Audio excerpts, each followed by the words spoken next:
Salam sejahtera dari Tuhan kita Yesus Kristus. Shalom. Damai di hati. Damai di hati. Shalom.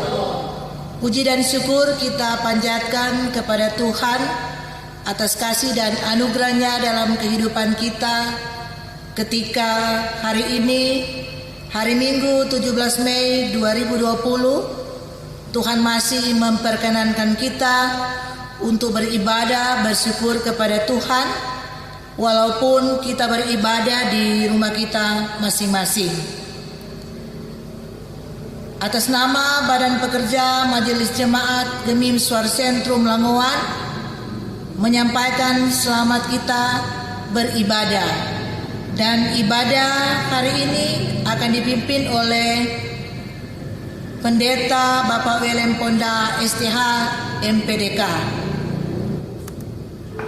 Dalam persiapan saya undang kita semua untuk berdiri.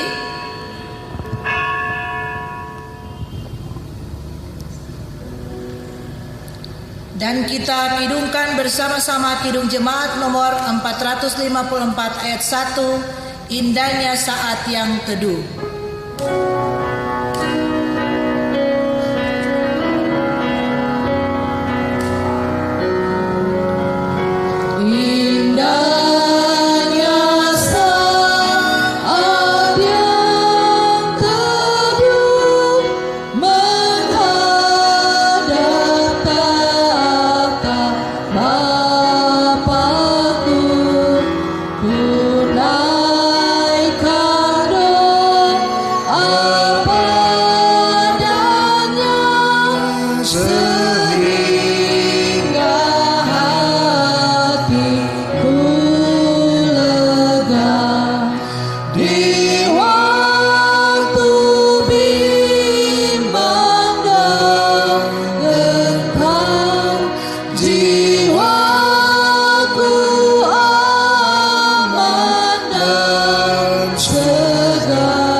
Salam sejahtera bagi kita semua. Shalom. Damai di hati. Ibadah ditabiskan. Pertolongan kepada kita adalah dalam nama Tuhan Allah pencipta langit dan bumi, yang memelihara kesetiaannya sampai selama-lamanya dan tidak meninggalkan perbuatan tangannya. Amin. Kasih karunia dan damai sejahtera dari Allah Bapa kita dan dari Tuhan Yesus Kristus menyertai saudara-saudara. Nats pembimbing dapat kita baca dalam Nehemia 2 ayat 18. Nehemia 2 ayat 18, demikian firman Tuhan. Ketika kuberitahukan kepada mereka betapa murahnya tangan Allahku yang melindungi aku, dan juga apa yang dikatakan raja kepadaku, berkatalah mereka, kami siap untuk membangun. Dan dengan sekuat tenaga mereka mulai melakukan pekerjaan yang baik itu. Ya Tuhan, tolong aku.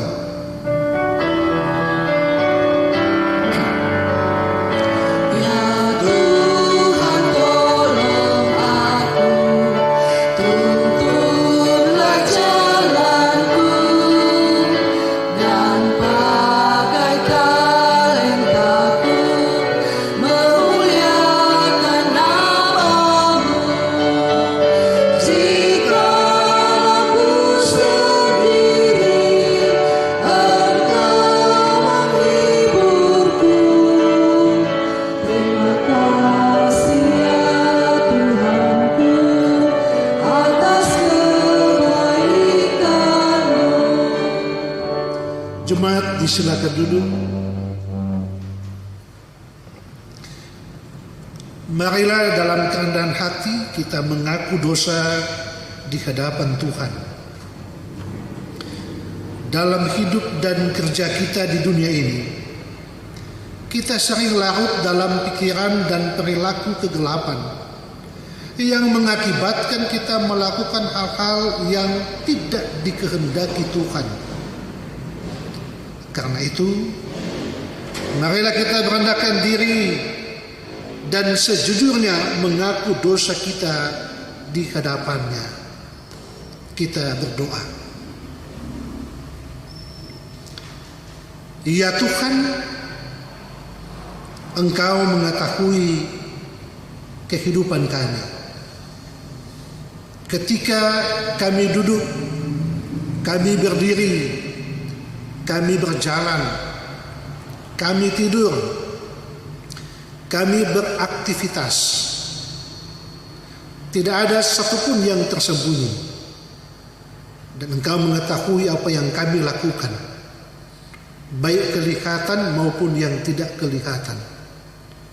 Oleh sebab itu ya Tuhan, kami datang mengaku dosa dan memohon pengampunan atas dosa dan kesalahan yang kami buat, yang kami lakukan dalam pikiran, perkataan, dan perbuatan kami. Ampunilah kami Tuhan, baharilah kiranya hidup kami, baik sebagai pemerintah, sebagai rakyat, sebagai masyarakat, sebagai pemimpin, sebagai hamba Tuhan, pendeta, penutus syamasi, jemaat, dan koordinator yang ada. Bahkan jemaat pada umumnya, kami sadar akan dosa dan salah kami. Ampun kami Tuhan. Dan kami mengungkapkan secara khusus, secara pribadi, ungkapan pengakuan dosa kami kepadamu.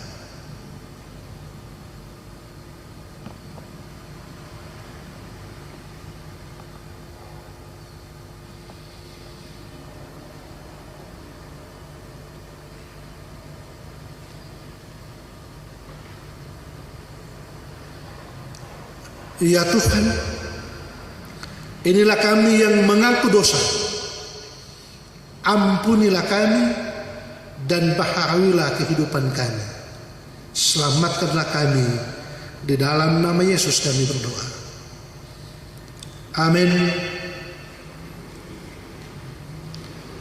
Setiap orang yang dengan tulus ikhlas mengaku dosanya di hadapan Tuhan Allah, maka dengarkanlah berita anugerah Allah. Wahyu 15 ayat 3b. Besar dan ajaib segala pekerjaanmu, ya Tuhan, Allah yang maha kuasa. Adil dan benar segala jalanmu, ya Raja segala bangsa. Kita disambut dengan menyanyi di badai topan dunia.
Tempat berlindung yang teguh. Saudara-saudara jemaat yang dikasihi dan diberkati Tuhan, kita dipersiapkan untuk membaca dan merenungkan firman-Mu. Tetapi sebelumnya, mari kita berdoa. Ya Tuhan Allah Bapa di sorga, Putra dan Roh Kudus, Engkaulah yang kami sembah, puji dan muliakan. Kami bersyukur atas kasih, penyertaan dan perlindungan-Mu bagi kami di tengah-tengah situasi dan kondisi pandemi COVID-19 saat ini. Di hari Minggu ini sudah minggu ke-9 kami berada dan beribadah minggu di rumah kami masing-masing, yang dituntun melalui pengeras suara dan siaran channel YouTube Gemim Suara Sentrum Langoan. Dan dalam ibadah ini kami akan membaca dan merenungkan firman-Mu. Jadilah kehendak-Mu bagi hamba-Mu dan jemaat-Mu bersama mereka yang ikut ambil bagian dalam pelayanan saat ini. Berkatilah kami dengan Roh-Mu ya Tuhan dalam pembacaan perenungan firman, serta penyertaan-Mu dan perlindungan-Mu untuk jaringan dan perangkat pengeras suara serta siaran ini agar jauh dari hambatan dan gangguan. Jadilah kehendak-Mu bagi kami. Di dalam nama Yesus kami berdoa. Amin. Saudaraku jemaat yang dikasih Tuhan, kita membaca firman Tuhan dalam Alkitab yang terdapat dalam 2 Tawarik pasal 34 ayat 1 sampai ayat yang ke-7. 2 Tawarik pasal 34 ayat 1 sampai 7.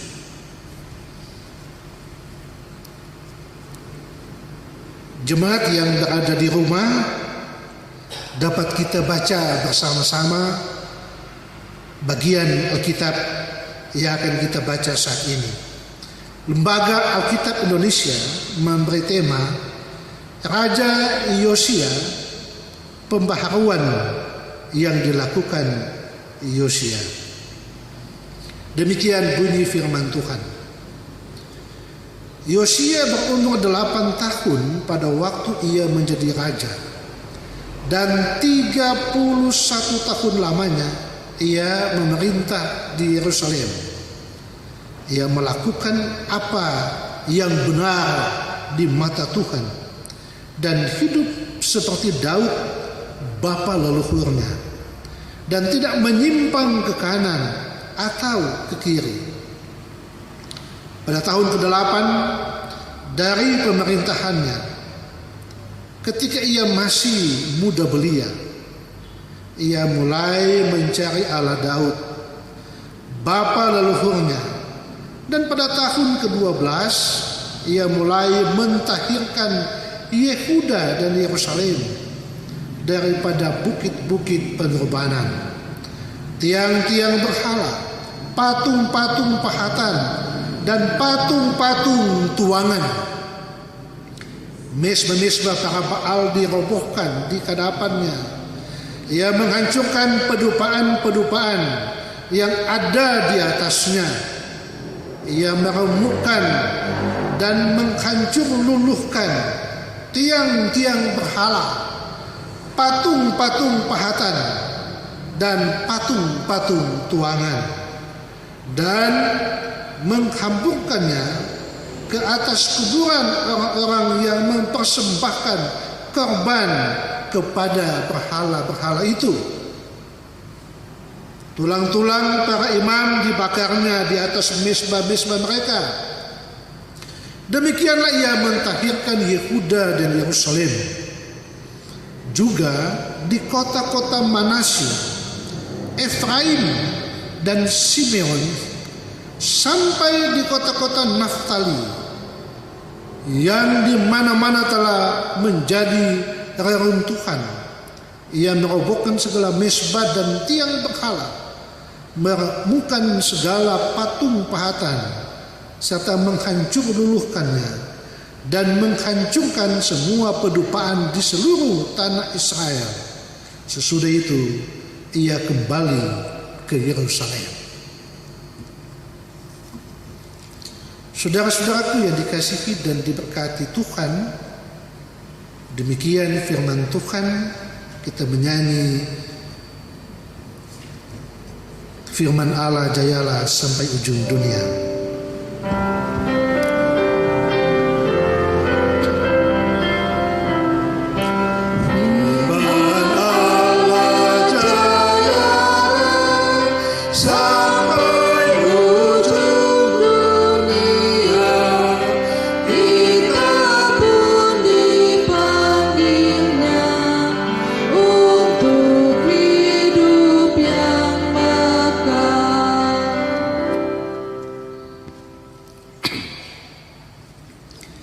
Saudara-saudara yang dikasihi dan diberkati Tuhan, salam sejahtera bagi kita semua. Shalom.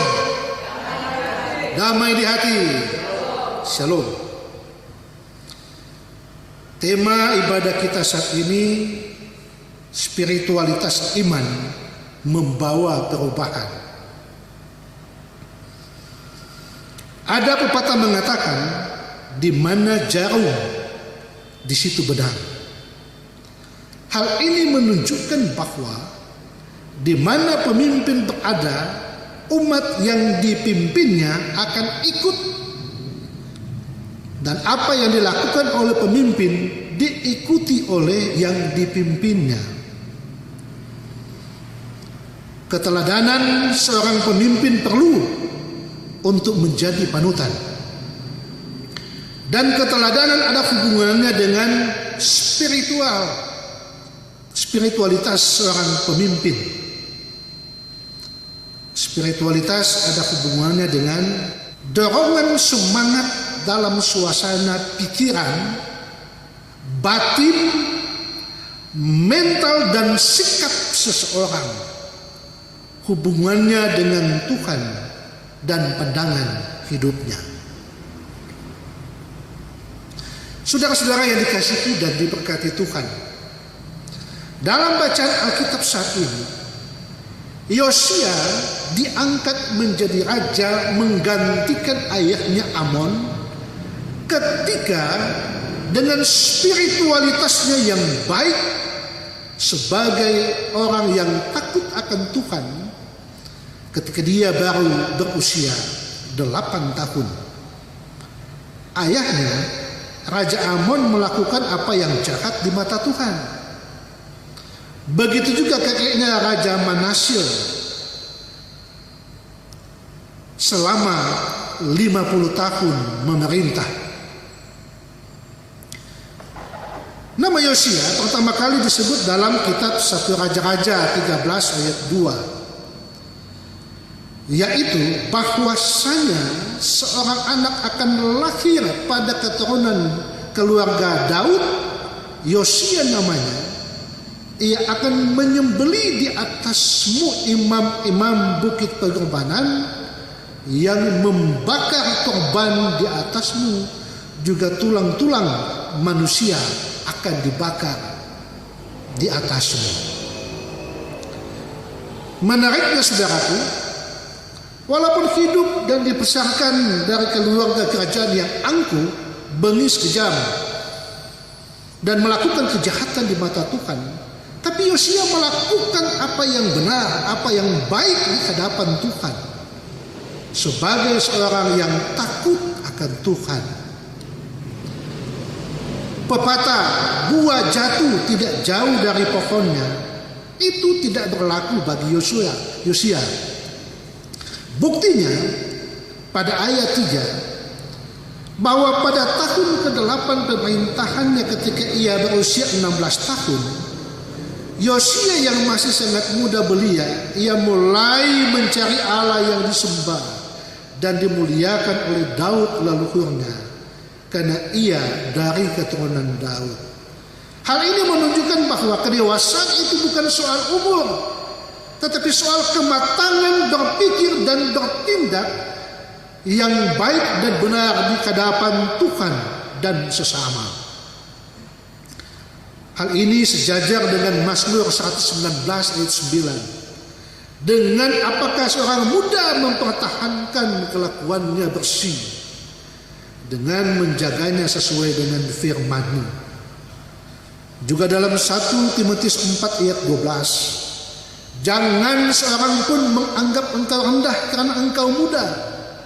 Jadilah teladan bagi orang-orang percaya dalam perkataanmu, dalam tingkah lakumu, dalam kasihmu, dalam kesetiaanmu, dan dalam kesucianmu. Saudaraku yang dikasihi dan diberkati Tuhan, spiritualitas Kristen itu ada hubungannya dengan keteladanan di dalam Yesus Kristus sebagai Tuhan dan Juru Selamat.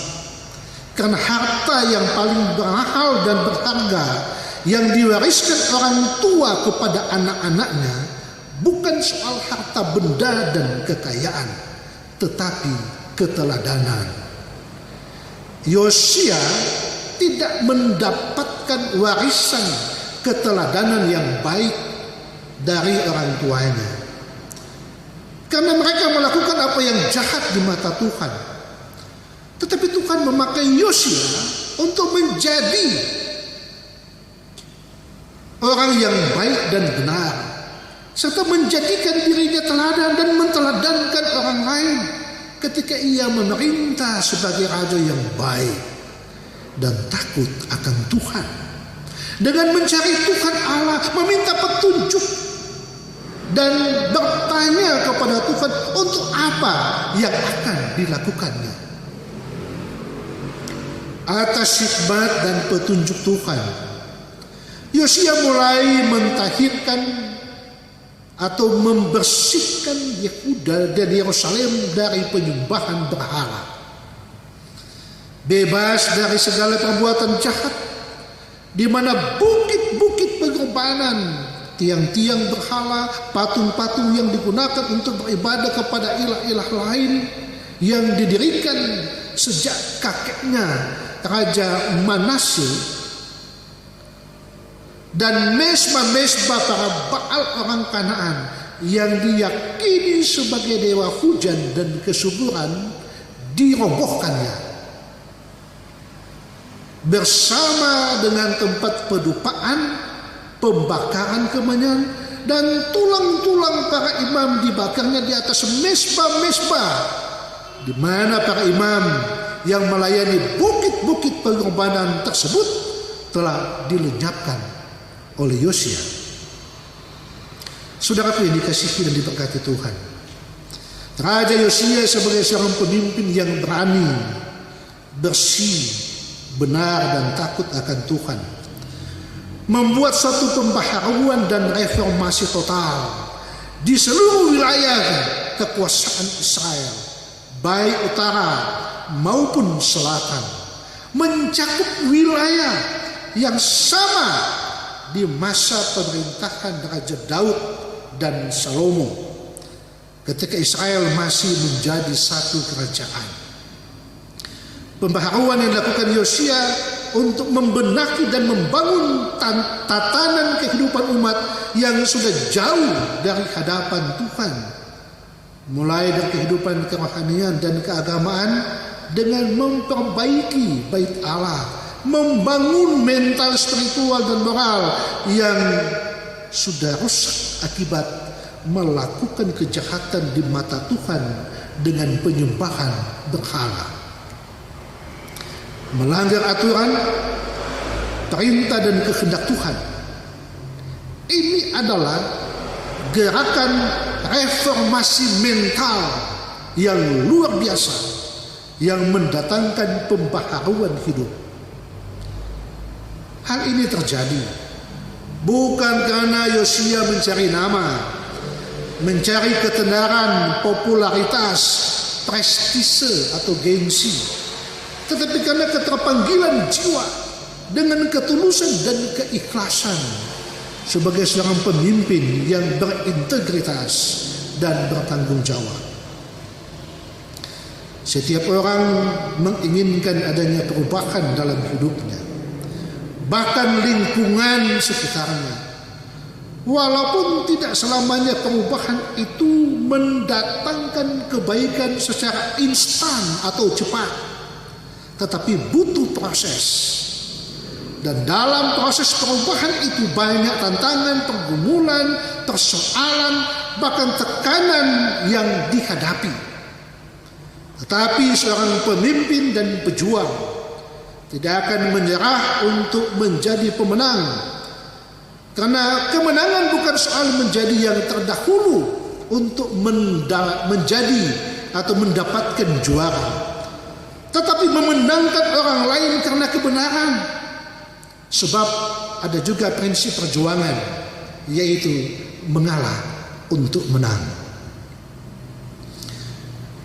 Yosia bukan mencari kemenangan dan ketenaran, tapi ia mencari kebenaran dan mau mengembalikan keberadaan umat Israel di hadapan Tuhan yang telah dirampas oleh dewa-dewi di mesbah-mesbah penyembahan berhala yang sudah dihancurkan oleh Yosia. Dia mau mengembalikan jati diri, identitas, dan spiritualitas umat Israel sebagai suatu umat pilihan Tuhan yang hanya menyembah dan menaruh harapannya kepada Tuhan, bukan pada berhala dan ilah-ilah lain. Tapi mengapa kita sekarang ini masih saja tergoda dan pengaruh dengan kuasa-kuasa iblis, kuasa-kuasa setan untuk melakukan praktek-praktek kehidupan penyembahan berhala dan kekuatan di luar Tuhan, juga terpengaruh dengan upaya penyembahan pada berhala-berhala modern yang mengarah pada penyesatan dan menomorduakan Tuhan. Kekristenan adalah sebuah identitas, jati diri, keadaan, aktivitas, dan realitas orang Kristen di dalam Tuhan Yesus Kristus yang telah menyelamatkan hidupnya melalui kematian dan kebangkitan Kristus, yang harus dan terus dipelihara, dipertahankan, dan diperjuangkan. Itulah spiritualitas Kristen.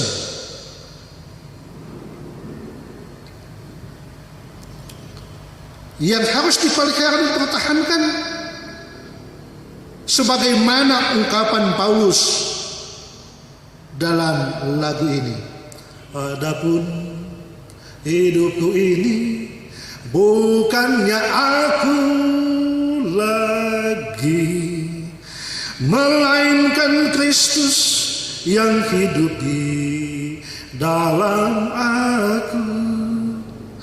Tetapi hidup yang sekarang aku hidup di dalam tubuh ini, aku hidup di dalam iman kepada Anak Allah yang mengasihi aku dan yang menyerahkan dirinya karena aku.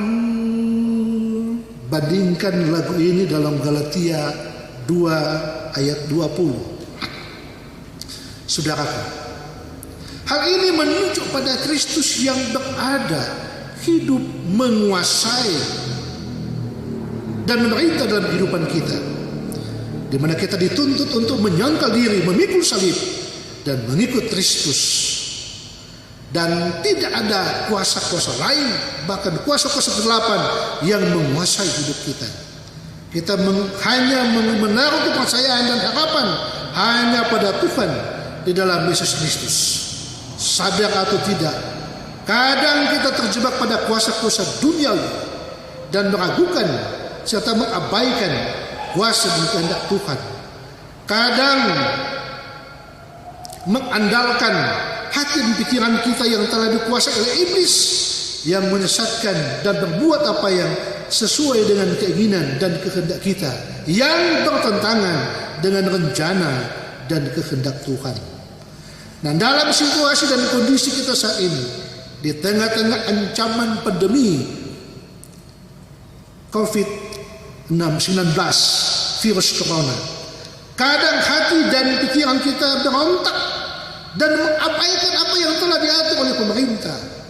Bukankah pemerintah adalah hamba Allah yang dipercayakan Tuhan untuk mengatur kehidupan, keamanan, kenyamanan, dan kesejahteraan umat manusia?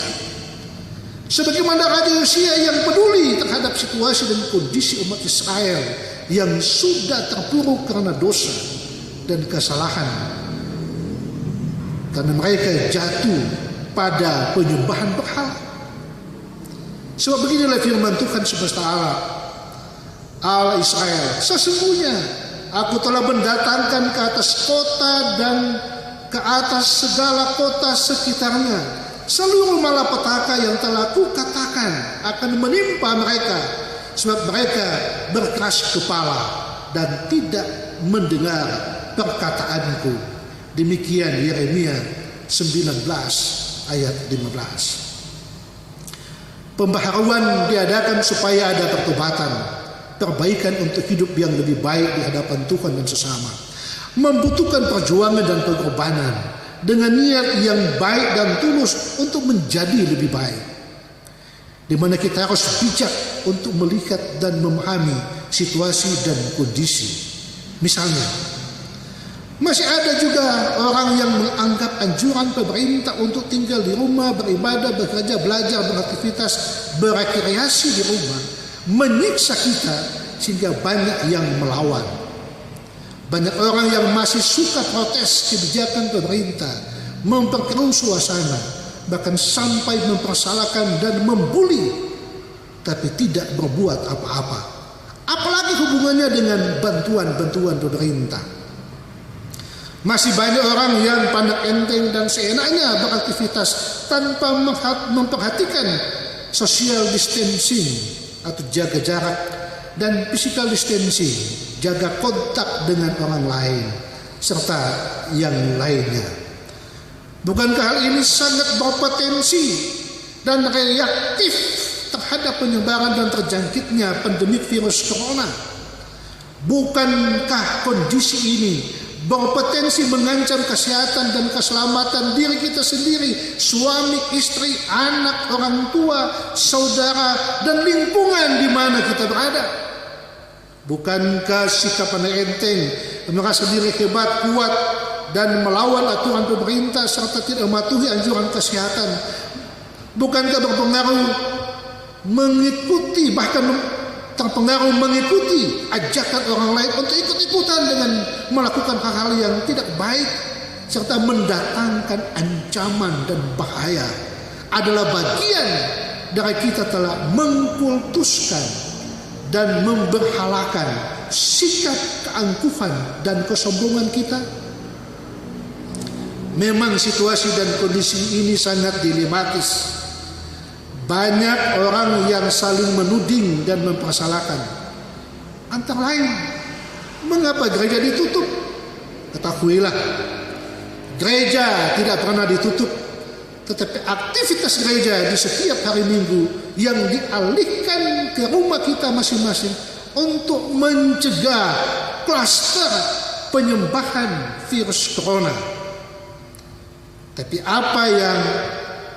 Tapi ada juga yang bereaksi positif dengan imannya, mengatakan bahwa memang ratusan mimbar di gedung gereja tidak difungsikan, tetapi ribuan mimbar gereja muncul di setiap rumah keluarga Kristen. Yang pasti bahwa ketika kita berada dan beraktivitas di rumah selama ini, saya yakin banyak hal positif yang kita lakukan, baik secara pribadi maupun keluarga, sekaligus mengembalikan fungsi keberadaan keluarga pada posisinya yang sebenarnya. Itulah pembaharuan. Tapi persoalannya adalah, apakah dalam situasi dan kondisi ini kita lebih dekat dengan Tuhan dengan memanfaatkan waktu beribadah bersama anggota keluarga di rumah kita masing-masing, atau sebaliknya mengabaikan waktu beribadah bersama keluarga, pandang enteng dan malas beribadah, mumpung tidak lagi berkumpul beribadah bersama di gereja, di kolom, di bipra, sehingga tidak perlu beribadah. Saya kira tidak demikian. Karena beribadah di rumah masing-masing itu juga menyangkut hubungan kita dengan Tuhan. Bukan karena program gereja atau anjuran pemerintah.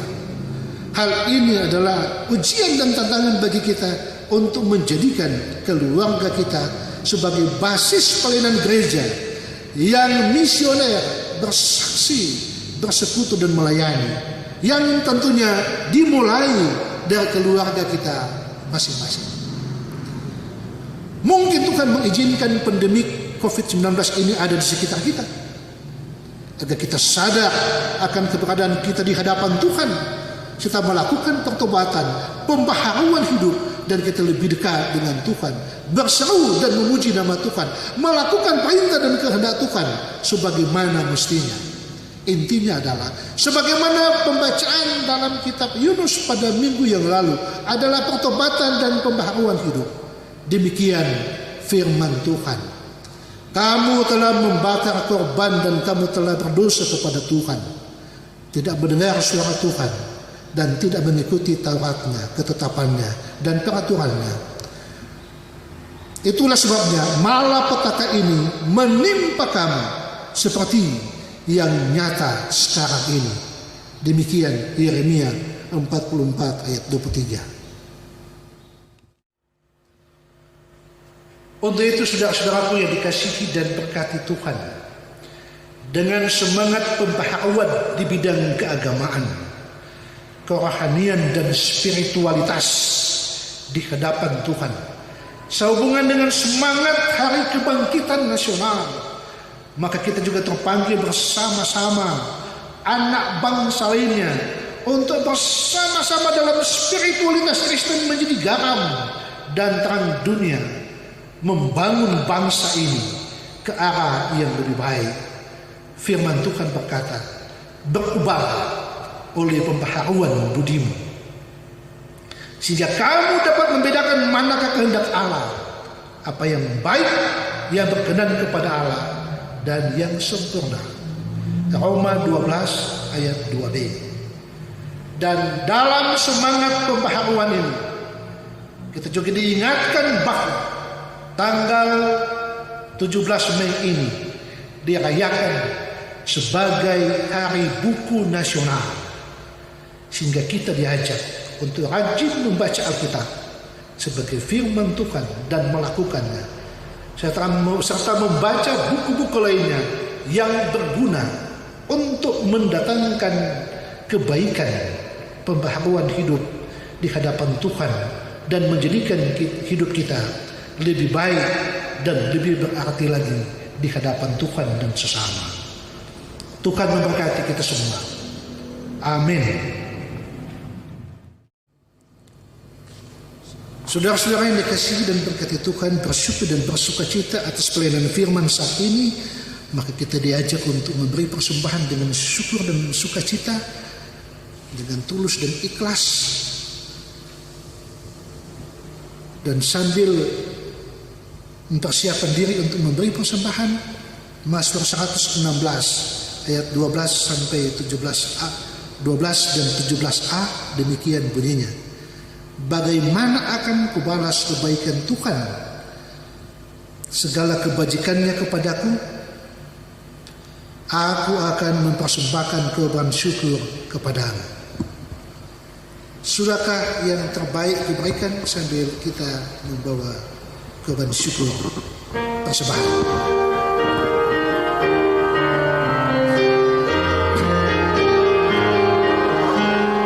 Sudahkah yang terbaik kuberikan kepada Yesus Tuhanku, besar pengorbanannya di Kalvari, diharapnya terbaik dariku.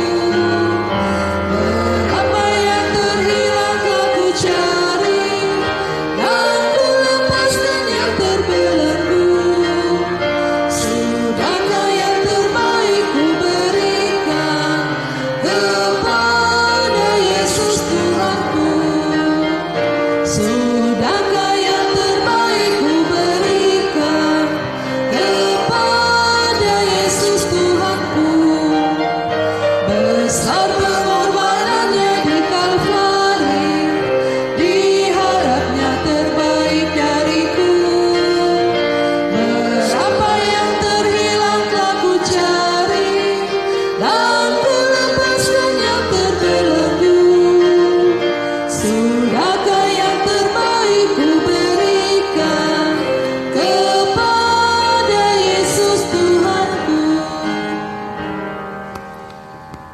Untuk pemberian persembahan setelah selesai ibadah ini, saudara-saudara jemaat boleh membawanya langsung di rumah gereja, karena gereja dibuka untuk aktivitas beribadah di rumah.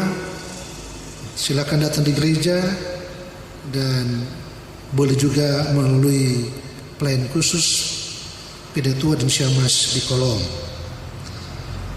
baik berupa persembahan ibadah minggu, bahkan sampul-sampul syukur lainnya. Kita akan berdoa syukur sekaligus doa syafaat. Mari berdoa.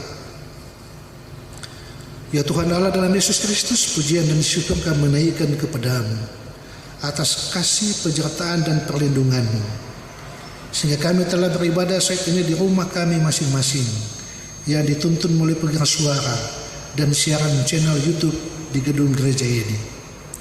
Ya Tuhan, bersyukur kami atas pembacaan dan perlindungan firman Tuhan yang sudah diberitakan. Mohonlah kiranya Roh Kudus memberikan kami hikmat untuk memahami, mengerti, dan melakukan firman-Mu dalam kehidupan kami setiap hari, baik secara pribadi, keluarga, jemaat, dan masyarakat. Ajarlah kiranya kami ya Tuhan untuk menjadikan kehidupan kami berkenan kepadamu, dijauhkan dari penyembahan berhala, kuasa-kuasa kegelapan, kuasa iblis yang mengganggu dan menguasai hidup kami, agar kami kuat dari berbagai godaan dan rayuan yang membawa kami hidup dalam dosa dan kejahatan.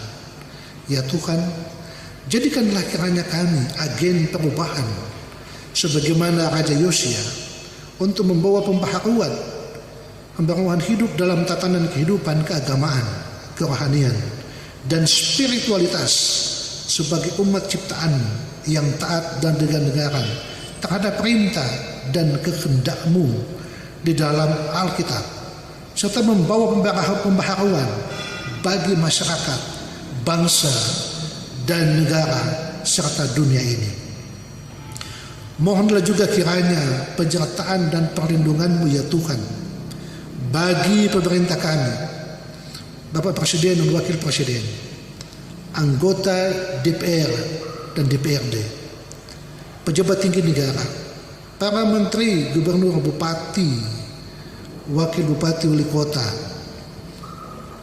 camat, hukum tua, lurah, petugas keamanan TNI Polri, BNPB, Satgas Penanggulangan COVID-19, Satpol PP, Dinas Perhubungan, Dinas Kesehatan, para pimpinan golongan agama, serta instansi terkait lainnya dari pusat, provinsi, kabupaten, kota, sampai di desa kelurahan. Mereka yang berada di garda terdepan, para petugas kesehatan, dokter dan perawat, para relawan, kiranya mereka dijauhkan dari tertularnya virus corona.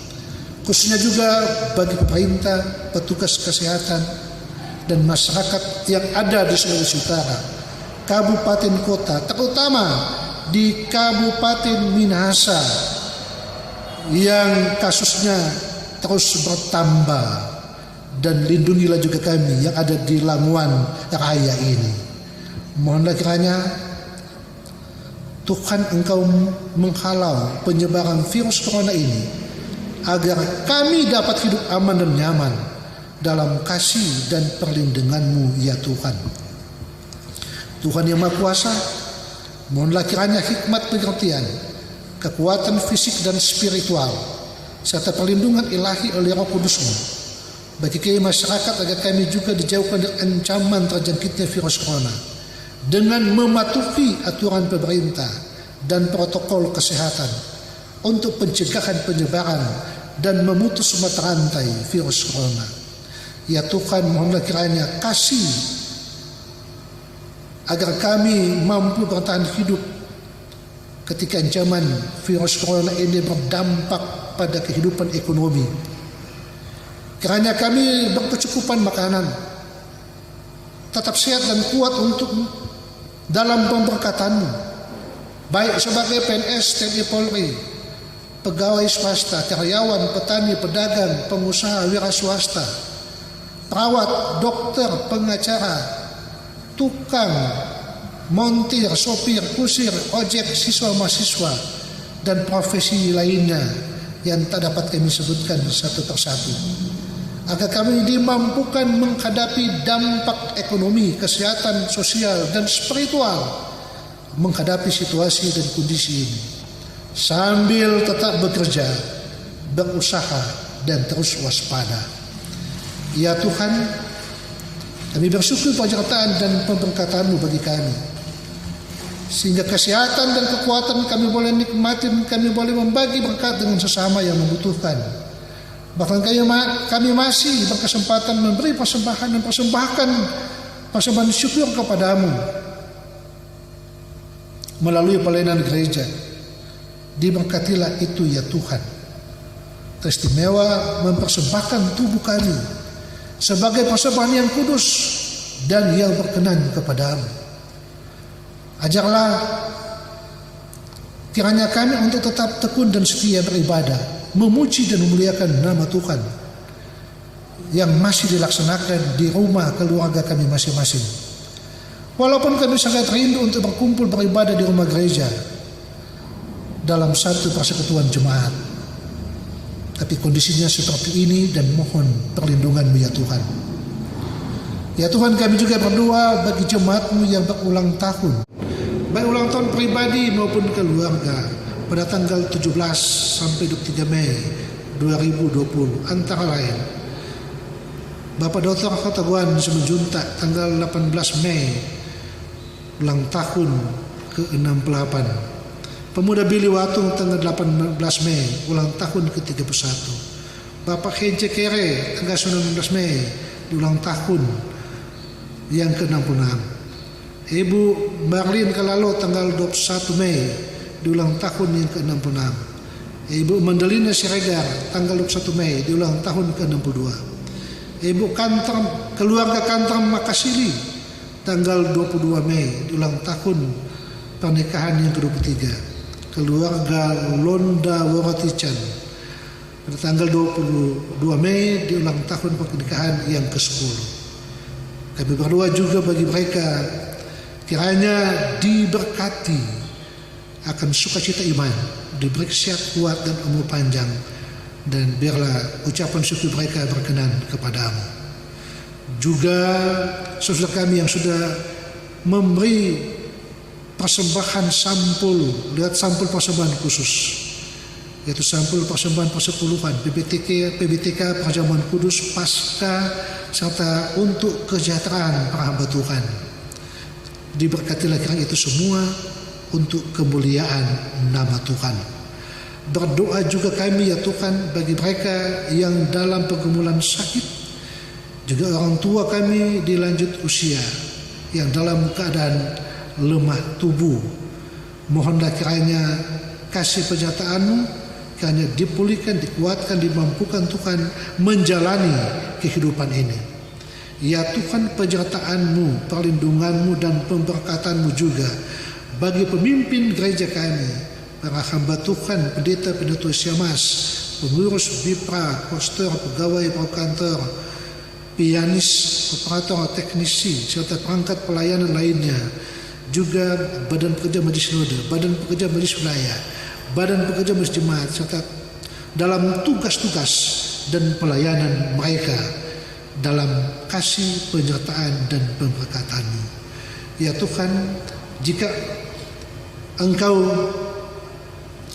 mengizinkan virus corona ini ada di sekitar kami, dan jika ini bagian dari ujian Tuhan, ajarlah kiranya kami mampu bertahan menghadapinya, dan jika ini bagian dari hukuman dan peringatan, agar supaya kami bertobat dan lebih dekat dengan-Mu, ampunilah kami, kuatkan dan sertailah kiranya kami ya Tuhan.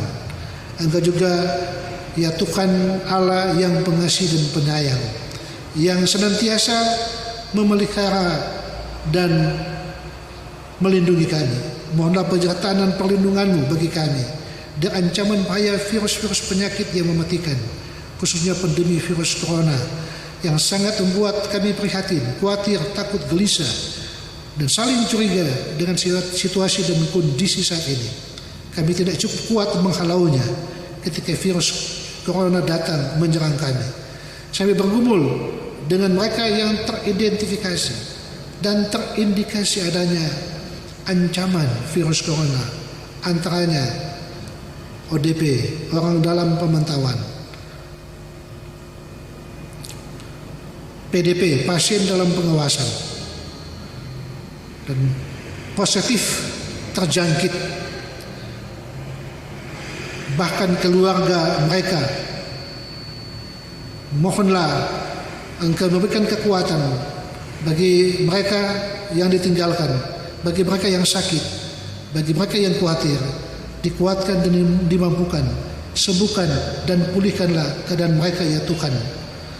Juga bagi OTG, orang yang tanpa gejala, yang berpotensi untuk menularkan penyakit, biarlah dipulihkan, disembuhkan, dan lindungilah kiranya kami. Inilah permohonan doa kami ya Tuhan. Di dalam nama Yesus Kristus kami berdoa dengan mengucapkan doa Bapa kami bersama-sama. Bapa kami yang di surga, dikuduskanlah namamu, datanglah kerajaan-Mu, jadilah kehendak-Mu di bumi seperti di surga. Berikanlah kami pada hari ini makanan kami yang secukupnya, dan ampunilah kami akan segala kesalahan kami, seperti kami juga mengampuni orang bersalah kepada kami. Dan jangan membawa kami ke dalam pencobaan, tetapi lepaskanlah kami daripada yang jahat. Dan Engkau yang punya kerajaan dan kuasa dan kemuliaan sampai selama-lamanya. Amin. Saudara yang dikasihi dan diberkati Tuhan, mengakhiri ibadah ini diundang jemaat berdiri. Kita akan menyanyi Pakailah Waktumu.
Saudaraku yang dikasihi dan diberkati Tuhan, sampaikanlah salam kepada tiap-tiap orang kudus dalam Yesus Kristus dimanapun berada, dimulai dari rumah keluarga kita masing-masing.